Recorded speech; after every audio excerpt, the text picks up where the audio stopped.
Con esta bonita música nos trasladamos y nos hace pensar tantas cosas en Confesiones y Confusiones, aquí directamente desde la cabina de Radio UNAM en el 860, con la Dirección General de Atención a la Salud, con un tema muy importante que es embarazo en la adolescencia.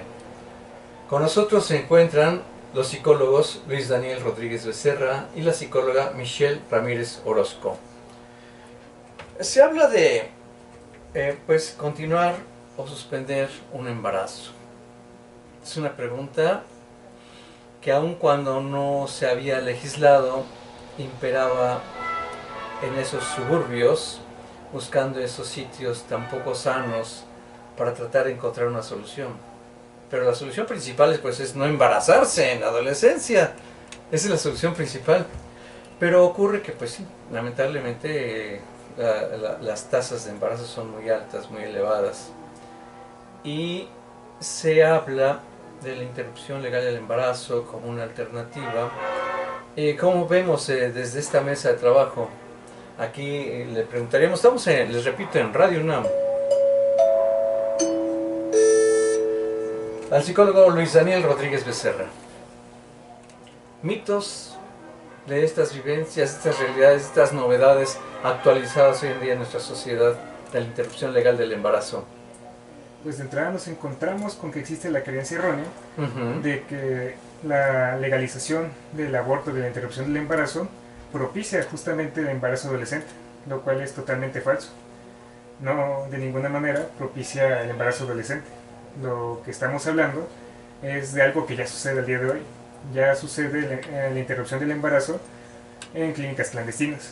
Lo que estamos hablando a la hora de interrumpir el embarazo es si se hace en un hospital con las medidas necesarias, con el personal indicado, o se hace en una clínica clandestina arriesgando la vida del adolescente.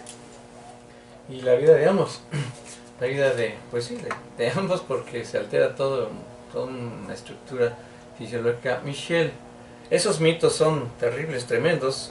Yo espero que la abuelita de mi comadre haya escuchado esto, que dice eso de fomentar la interrupción legal del embarazo, va a fomentarlo, y aquí nos aclara Luis Daniel Rodríguez Becerra de que es un mito, no ocurre tal situación.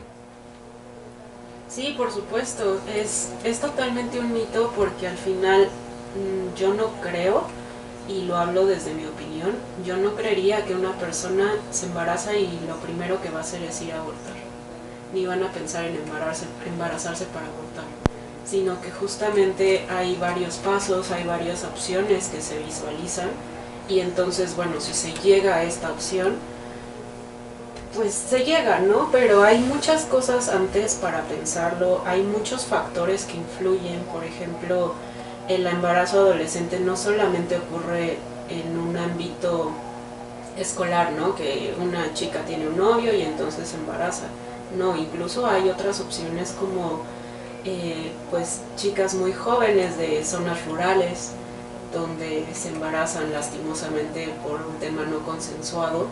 Entonces, es una opción bajo esas circunstancias, bajo muchos recursos, falta de recursos que tienen en esas situaciones. Creo que es una opción que se puede llegar a hacer. No es únicamente que esto va a fomentar que aborten como si fuera cualquier cosa, ¿no? Sino que creo que es algo muy pensado, y porque además tiene sus implicaciones psicológicas y físicas. En esto mucho participa ese campo, ese aspecto de la voluntad. Tiene la voluntad de no embarazarse, pero finalmente esa voluntad se resquebraja, hay vulnerabilidad, se vulneran esos mecanismos de seguridad personal, esos mecanismos de retroalimentación, de protegerse, el condón, anticonceptivos, pero muchas veces sucede que ocurre la primera vez, tu primera vez. Pues sí, pues yo no estaba preparada, no estaba yo preparado, pues estábamos ahí en reunión con los amigos, un poco de alcoholes, alegría y música, y pues nos pusimos cariñosos y pues fuimos más allá del cariño. Entonces es una situación donde hay o no hay conciencia, hay o no hay convicción, hay o no hay realmente la responsabilidad para llegar a sucumbir a estas circunstancias que son tan frecuentes. ¿Qué opinión te nace de esto, mi querido amigo Luis Daniel Rodríguez Becerra, psicólogo? Pues finalmente también deberíamos hablar de un factor social. Ajá. Actualmente la sociedad invita mucho a ejercer la sexualidad. Nos encontramos con creencias como la famosa prueba del amor, ¿no? De si me amas, vamos a tener relaciones. Nos encontramos con otros mitos como la primera vez no te embarazas, si estás menstruando no te embarazas, con creencias como los hombres son los que tienen que comprar los anticonceptivos, los condones, las mujeres no. Entonces nos encontramos con mucha desinformación y falta quizás de educación. ¿Por qué? Porque existen todas estas creencias. La misma sociedad, a veces entre los pares, que la opinión de los pares es muy importante en esta etapa de la adolescencia. Queremos identificarnos con ellos. ¿Y qué pasa con ellos? Que cuando inicias tu actividad sexual, se dan estas cuestiones como, ¿cómo crees que no has tenido relaciones? ¿Eres una quedada? ¿Cómo crees que no has tenido relaciones con una chica? No eres hombre y todo esto. Entonces nos encontramos con un factor social enorme que precisamente invita a los adolescentes a mantener relaciones, pero no de la mejor manera. Pero, y hablas algo de una palabra que es educación, y hablas otra palabra que son los pares. ¿Qué son los pares? Aquellos que son contemporáneos, que son coetáneos, que tienen la misma edad aproximada.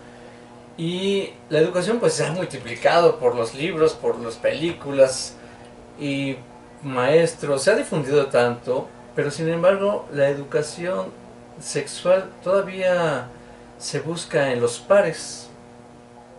Y tanto hay esa cohibición, tanto de los padres hacia los hijos como los hijos a los padres. ¿Cómo le voy a decir a mi papá, a mi mamá, que me voy a ir a la cama, bla, bla, bla, bla, bla, bla, bla? ¿Cómo le voy a decir? No, mejor le digo aquí a mi amigo del pupitre, oye, fíjate, pues anímate. No, pues espérame, ¿cómo es eso? La educación, platícame, Michelle, ¿qué implica eso de la educación como digamos, un mecanismo protector? Un condón social para que no haya ese embarazo, Michelle. Claro que sí, fíjate que algo muy importante y que pasa incluso en terapia es hablarlo. A ver. Poner en palabras las cosas, ¿no?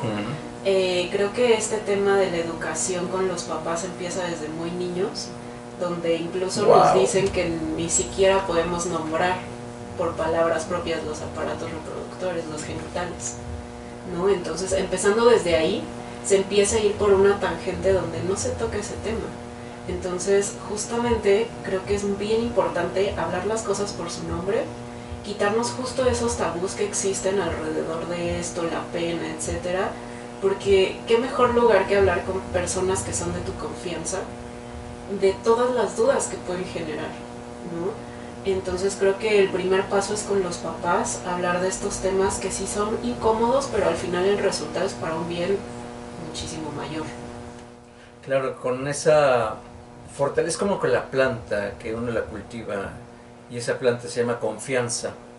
La confianza es la que abre puertas y para poder salir a la vida y cierra las ventanas para que no entren los problemas a la casa. Porque bien dicen ahí que cuando el amor entra por la puerta, el amor sale, la pobreza entra por la ventana y el amor sale por la ventana.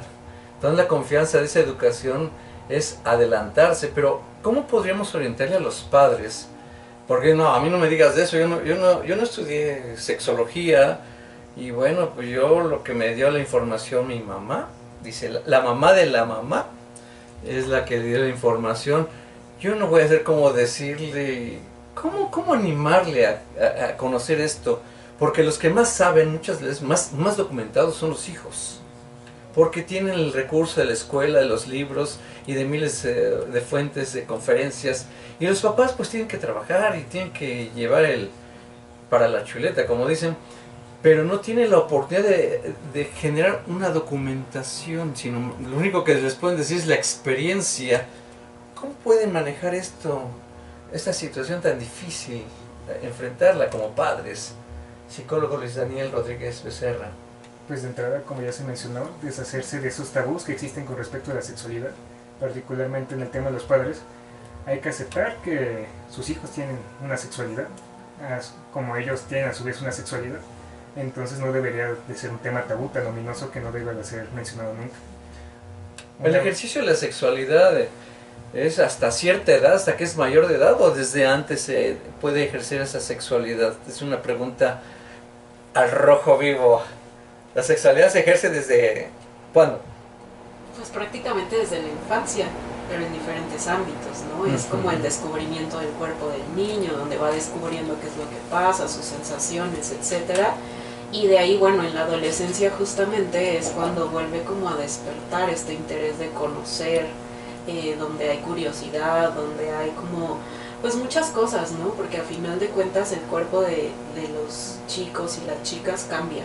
Y eso los lleva a muchas preguntas, incluso los cambios hormonales, ¿no? También nos llevan a eso, haciendo que, pues justamente, ¿no? Retomando el tema de la desinformación, nos lleven a que pasen estas cosas si no existe una educación pertinente. Porque los riesgos, por supuesto, están ahí presentes. Señalaste desde la infancia, la sexualidad, entonces, ¿es desde la infancia, desde que es bebé? ¿Se vive la sexualidad en el ser humano, Daniel? Así es, podríamos hablar de desde que nacemos tenemos sexualidad hasta que morimos. Ahora habría que definir exactamente qué entendemos como sexualidad. A ver. Sexualidad no se limita al acto sexual de penetración. Ejercemos la sexualidad con abrazos, descubriendo nuestro cuerpo, con cariños, con todo este tipo de muestras de afecto. Y pues de entrada la sexualidad, lo repito, no se limita al acto de penetración. Y sí, confirmando lo que dices, la sexualidad la tenemos desde que nacemos hasta el día que nos morimos. Vaya, y hay algo que es muy importante que ustedes han estado señalando a lo largo de esta emisión, el afecto. El afecto es una llave que permite realmente que brote la confianza. Y al haber la confianza, pues se inhibe uno, se deja de estar inhibido para preguntar. Porque las consecuencias son reales. Lo vivimos en Latinoamérica y en el mundo entero.